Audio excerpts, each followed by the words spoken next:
Hello, folks. I'm back with another movie review tonight. Spidey's the name. Movies is my game. That was the stupidest thing I ever said in my life.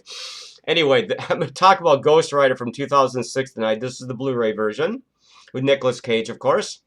But before I start anything, I always have to dedicate this webcast to Kara C. Babe, I'll always love you. I'll always love you. Okay. Okay. Let's get to the movie review now.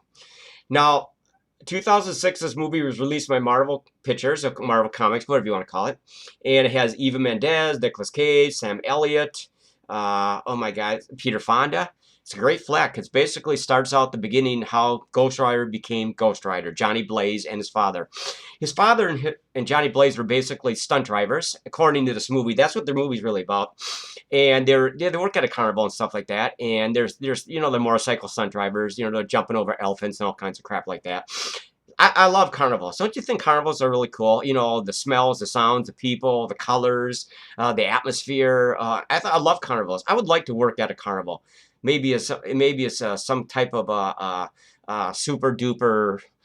I don't know. Whatever. I love circuses too. Carnival circuses, stuff like that, just are really up my alley. Cause I'm Spidey. I can do what I want. I can web sling in there. Oh, ladies, look at this. Oh, look at that. Oh, yes, whatever. God. You have to excuse me. I am suffering from allergies tonight, and my medication is making me wacky. A little water helps. Anyway, pretty much what happens is Johnny Blaze and his father, I can't think of his father's name in this movie. They're stunt drivers, of course. And, of course, Peter Fonda plays the devil. He comes to visit Johnny Blaze. We'll kind of run through the synopsis of the story. Synopsis, did I say? Whatever. It doesn't really make any difference, does it? The storyline. How about the storyline of this movie? He comes to visit Johnny Blaze pretty much at the carnival because he's impressed with Johnny Blaze's writing skills. And he wants Johnny Blaze to come work for him because he has a task for him like 20 years up the road. Because he has this punk-ass son, Blackheart, he's just a complete punk, man. Peter Fonda's son in hell, of course. Lucifer's son. And, of course, he hands Johnny Blaze his scroll. He wants Johnny Blaze to actually sign this thing. Like, you want me to sign my soul to you? My soul away to you? Like, oh, yeah, right, duh. And of course, he hands it to him. Of course, Johnny Blaze pricks his finger on it. Of course, a drop of his blood hits the scroll. Of course, that's his signature. He's screwed right there. He just sold his soul to Peter Fonda, the devil. And he basically has no choice. He is screwed now. And so basically what happens is his father has cancer in this movie. And Peter Fonda cures his father of cancer, but he kills his father in a biking accident during the carnival. And it's really, really fucked up. Peter Fonda is really an asshole in this movie, man. As the devil, he's just, you can't trust his word, basically. So what happens is, of course, Johnny Blaze is just sold his soul to the devil, of course, and his father ends up dying because of, it's all messed up, folks. It's all messed up. It's pretty much a basic storyline in this movie. But now let's fast forward about 20 years. Something like that. Nicolas Cage is completely grown up, of course. Of course, back at the carnival, he had this girlfriend, a young Eva Mendes. And, of course, he has to leave her because he had already sold his soul to the devil. And he leaves her kind of like, I don't know, at the altar, maybe. It's really a sad scene. I really hated that part of the movie. I thought that was poorly written. I would have taken her with me, of course, because they were both madly in love with each other. And, of course, he's a lone warrior now. He has to drive off into the sunset on his big old chopper, his Ghost Rider chopper. Basically, it doesn't look like a Ghost Rider chopper, but it will become a Ghost Rider chopper soon up the road, 20 years up the road. So now he's basically pretty much a huge superstar, Johnny Blaze, and working in stadiums and, like Evel Knievel type stuff, jumping over like 20 trucks and stuff like that, in front of like 20, 30, 50,000 fans, the big, the big stadium kind of events. So basically what happens is that Peter Fonda finally comes back to claim, to basically tell Johnny Blaze he is now going to become the bounty hunter for hell and work for Peter Fonda. He's going to become Ghost Rider pretty much. And of course, Johnny Blaze does not believe him. He goes, well, what are you, insane? just because I did not sign that contract with you, 20 years ago, but basically he did sign it with that drop of blood, so he's basically screwed. And of course, like I said, Peter Fonda's punk-ass son, Blackheart, and his 3 creepy friends are back on Earth, and they're causing havoc and killing people left and right. And of course, Peter Fonda cannot do anything on Earth because him and the son are equals on Earth. So basically, he cannot defeat his son on Earth and force him back to hell with his buddies. So he recruits Nicolas Cage to become Ghost Rider, and of course Nicolas Cage doesn't believe he's going to become Ghost Rider. Of course he does, and there's a lot of good aspects to this movie. It's a pretty basic story. I mean, it's not overly written, but it's not underly written either. It's got some really good elements to it. Eva Mendes actually has been following his love interest from the very beginning when she was a teenager. She's a TV news reporter now. She's basically been, following him around the country because he's a superstar. And, she finally gets to do an interview with him. And, of course, they just fall right back in love again. He was such an idiot to leave her in the first place. And she loves him deeply, and he loves her deeply. And they kind of get back together. So it's actually turns out pretty good in that aspect. All right. Yeah! Yeah! All right. All right. Spidey, you're on a roll tonight. I need a gulp. Just to make sure I get through this this webcast properly. Yes. But anyway, love is always the most important thing, isn't it, folks? Between a man and woman? Absolutely. Okay. So what happens is, Sam Elliot is in this movie too. He plays like an 1800s Ghost Rider. He works in this graveyard, and he's like a grave digger. He's like caretaker of a graveyard, and he's actually the last Ghost Rider that was actually combating evil around the world on Earth and down in hell and stuff like that too. So he basically tutors Nicolas Cage in this movie after Nicolas Cage basically finds out he's going to turn into Ghost Rider. He's screwed completely. And so he basically starts to tutor Nicolas Cage, Ghost Rider, on how to control his powers, how to be more effective. Basically what happens is Nicolas Cage just tells Peter Fonda, get fucked, I'm not going to work for you. And except he does have to defeat Blackheart, Peter Fonda's son, and stuff like that, and his 3 creepy comrades. And that's actually pretty good. I mean, the movie flows along pretty nicely. It's got some really great visuals. It's got a lot of carnival stuff. It's got a lot of dark scenes. It's got really good special effects. There's a lot of... the 4 villains, including Blackheart, are actually pretty creepy. I actually kind of like all 4 of those guys. There's like a water element. There's a wind element guy. There's some big oof. Oof. Did I say oof? I don't know what the fuck he is. And of course, there's Blackheart, Peter Fonda's son. He's just a punk-ass creep, man. Oh, God. But anyway, we're going to be showing you some clips in a few minutes, but I just kind of wanted to give you kind of a background, a little bit about the storyline and stuff like that, and to kind of tell you really what the movie's about. I kind of like this movie, folks. It does have some really good elements to it, like I said. But like I said, it's really dark. It's kind of filmed mostly at night because Ghost Rider only comes out at night. In the daytime, he's basically normal. He's just Nicolas Cage or Johnny Blaze, basically. But once he's in the presence of evil during the nighttime, he flames up. His bike turns into a flaming chopper. He flames up with the leather jacket, the skull, and the chains and everything like that. See, every time he's around evil, that's when Ghost Rider takes control. It can only happen at night, though, folks. During the daytime, Ghost Rider is dormant, completely dormant. Even though he's inside Johnny Blaze's body, he basically cannot come out because that's the way it works. Ghost Rider is a night vengeance, a spirit of vengeance at night. Did I say that? Didn't make no sense. He basically is a bounty hunter at night. He comes alive in the presence of any kind of evil. People have done bad stuff in their life, stuff like that. People like Blackheart, thugs and, murderers and evil people basically walk around the planet. So that's how Ghost Rider... Excuse me. That's how Ghost Rider works, folks. I'm not sure if you actually knew that, but most people, I follow the comic books pretty thoroughly, so I kind of know things. As many of you don't know, I actually own almost every single Ghost Rider comic known to man. I have model kits, I have posters. I'm a huge Ghost Rider fan. I love Ghost Rider, man. I love what he stands for. I love that he told the devil to get screwed, and he kind of went his own way. He became like an independent, kind of like a bounty hunter, still bringing villains and bad guys back to hell. And I kind of like that aspect of Ghost Rider. You know, a lot of people think Ghost Rider is actually evil, but he's not evil. He's actually just a bounty hunter from hell. He's actually doing mankind a favor, but bringing all these creeps back to hell and stuff like that. That's what I like about Ghost Rider. A lot of people look at the imagery and they go, oh my God, he's got to be evil. He's got to be bad. He's not bad. He's actually pretty cool. You know, he's kind of like the Grim Reaper. You know, a lot of people think the Grim Reaper is basically a bad guy. The Grim Reaper is he only transports people either to hell or heaven. He's like neutral. That's what kind of like basically what Ghost Rider is. He's kind of like neutral, like Grim Reaper and Ghost Rider. They basically just have a job to do, and that's what they do. They're neither good or evil. They're kind of like right down the middle. You know, they're neutral basically. And that's what I kind of like about certain characters you see in mythology and stuff like that. The Grim Reaper, Ghost Rider, stuff like that.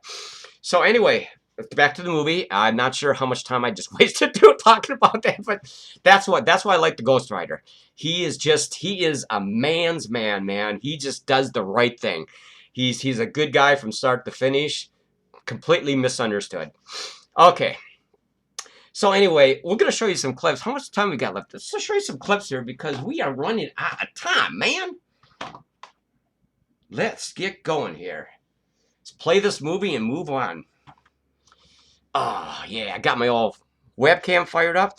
Yeah, I know I talk a lot about the movie. I'm just going to show you some clips fast forward some clips and kind of give you an idea what I'm talking about. I'm sure you've all seen this movie a bunch of times, and some of you may hate it, some of you might like it. I think it's kind of like a good movie, but not a great movie. I think that has some aspects that are really outstanding, and there's a few things that could have been written better, I thought. But, you know, that's just my opinion, and since I'm a nobody in Hollywood, that's basically just my view, you know, but I'm always right. It's a good movie, folks. I watch it every once in a while. All right. Yes. We're going to fire up the old... We're running out of time here, man. Yes. I have to go through all these goddamn... beginning credits of this movie and everything because, you know, they always want you to look at all the info and everything, you know. But I think we're getting to the guest part now. Here we go. Yes. Flip the old camera around and let's check this out, man.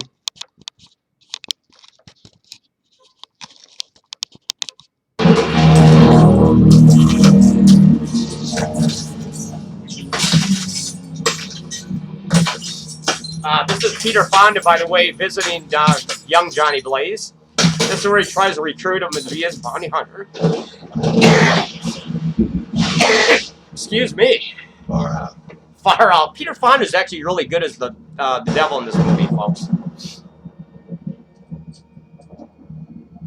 Johnny Blaze. Johnny Blaze, yes.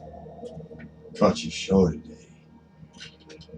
Just wanted to tell you how much I enjoyed watching you ride. Oh, thanks. Watch you ride for me. He just thinks this creepy old man. He doesn't realize it's a devil, man. Greatest show on earth. Let's go to another scene, man. I'm running out of time. I gotta go to.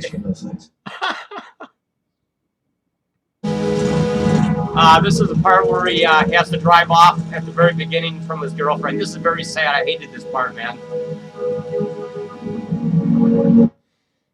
But then, like I said, they do end up together.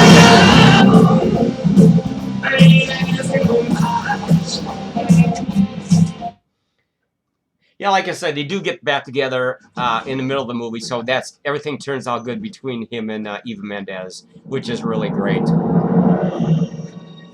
The way it should be, right? The way it should be.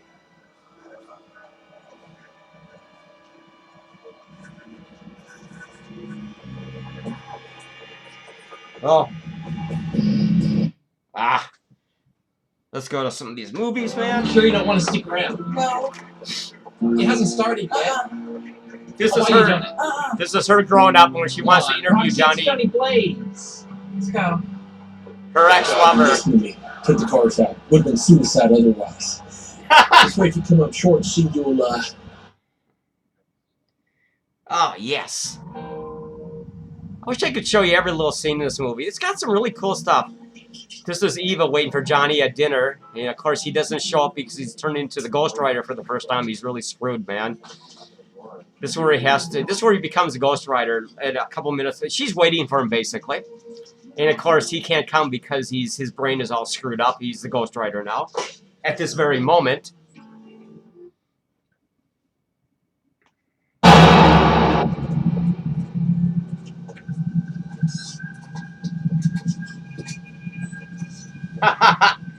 This is Blackheart and his creepy friends, man. They kill this guard at this railroad station. You can't come in here. This is private. Yes. Like I said, there's a lot of dark scenes in this movie, but I really like this movie a lot, man. It's a lot. Of course, we all know the Ghost Rider only comes out at night, so you gotta expect this in this movie, right? Right? Am I right? I am right. We're gonna get this is Sam Elliot now. This is the caretaker of the. This is actually pretty cool. I like Sam Elliot a lot in this movie, man.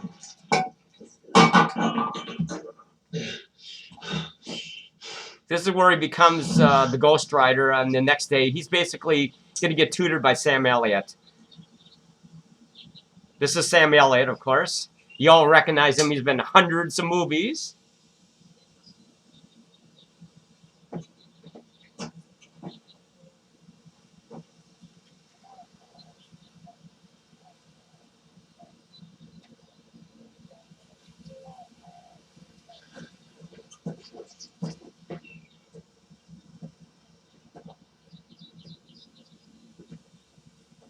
You all right?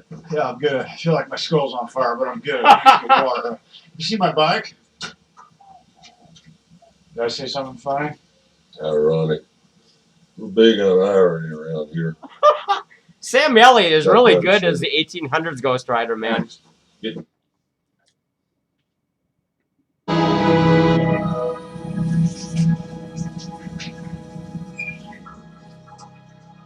Oh, let's just get some more scenes here, man. Yes! I want to get to the scene where the cops are chasing them all around the place.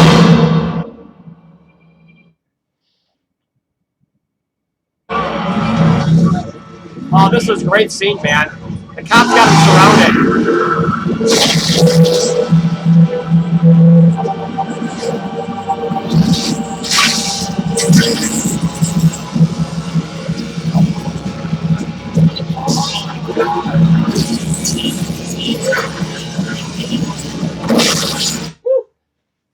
Some wicked stuff, folks. That's enough. I think you've seen enough tonight. Yeah, I think you've seen this movie a bunch of times. You kind of know what I'm talking about. Now, like I said, this movie I think is really outstanding in spots. I think this movie has a lot of great special effects. That's what I kind of like about this first Ghost Rider movie. You know, like I said, Nicolas Cage does a pretty good job. He's one of my favorite actors. He does all these weird roles. He's kind of like an outsider in Hollywood. He kind of just picks the roles he likes. Kind of like strange roles, stuff like that. Sam Elliott, of course, has been in hundreds of movies. Eva Mendes, Peter Fonda, a legend. I mean, the movie really is very well done, I think, you know, in certain parts. Could have been written better in some areas, but I think they did a pretty good job, you know, with the opening salvo here. Now, I heard there's going to be another Ghost Rider reboot, and I don't think Nicolas Cage is coming back. I think they're going to have a really big, huge budget movie. I think it's coming out maybe in 2017 or 2018. I think it's already in the can. I'm not sure if they picked any actors for it yet, but they're going to reboot the first two movies again with all new cast and, you know, bigger special effects and stuff like that. And, you know, I can't wait for that, you know. I kind of sorry to see Nicolas Cage go. I thought he did a decent job. And I think they should have made a third movie to see where it would have gone. But, of course, Hollywood always likes to reboot these movies with new characters and new actors and stuff like that. And I think that's really a shame. And I think they should try to stick more with, you know, who they have already. And I think they already done a pretty good job with this movie. So I don't understand that. But, you know, we'll see what the new movie's like. And we'll give it another shot, you know, and stuff like that. So basically it's... I gotta stop talking because I'm not making any sense. Anyway, we're gonna rate this movie. Now, I usually rate movies 1 through 10 Spiderwebs. 1 out of 10 Spiderwebs. I'm gonna give this movie about a 7.5. Maybe an 8 at the very most. Let's call it a 7.5. It's a pretty good movie. It's a pretty good first attempt. I just think that they could have done a little bit better in some areas, but you know, for the most part, it succeeds. Special effects are outstanding. The Ghost Rider is awesome as hell, man. When he flames up, Johnny Blaze and his skull and his leather, his chains and his spikes and his flaming motorcycle, he is truly awesome looking, man, because it's a nighttime scene and it just stands right out. And it's really fun to watch. He's just mean and right to the point. Spirit of vengeance. That's what the Ghost Rider is, the spirit of vengeance, man. So we're gonna give this a 7. Let's give this an 8. Why not? Let's 8 spiderwebs out of 10 spiderwebs, okay? That's what we're gonna give this. 8 out of 10. But anyway, I'm not sure I'm going to review the second Ghost Rider movie. I'm not really sure about that. Probably not, because I don't think it's worth reviewing. But that's my review this week. Anyway, like I said, I love Ghost Rider. I'm actually looking forward to seeing the new one on the big screen. Like I said, I'm a huge Ghost Rider fan. I just love the whole imagery of Ghost Rider. You know, comics, movies, model kits. You know, just stuff like that, posters. It's all so goddamn cool, man. I love it, man. Like I said, I would love to be the Ghost Rider. So until next time, you know, it's not bad. I had this allergy problem in the last week or so. I think this review turned out pretty good. I mean, it's not perfect. My reviews are just right to the point. Like I said, this movie's in my collection for a reason, because I think it. Maybe mainly for the imagery, it's in my collection. I kind of like the idea of movies like this. They just stand out visually, and they kind of like just appeal to me. But that movie's in my collection. It will stay in my collection for all eternity. So until next time, check this movie out and tell me what you think of review in comments, stuff like that. And I think we're going to be reviewing a couple cool movies the next week or so. So stay. Oh God, I can't even talk tonight, man. Stay tuned for some more reviews. Okay. So until next time, we will see you later.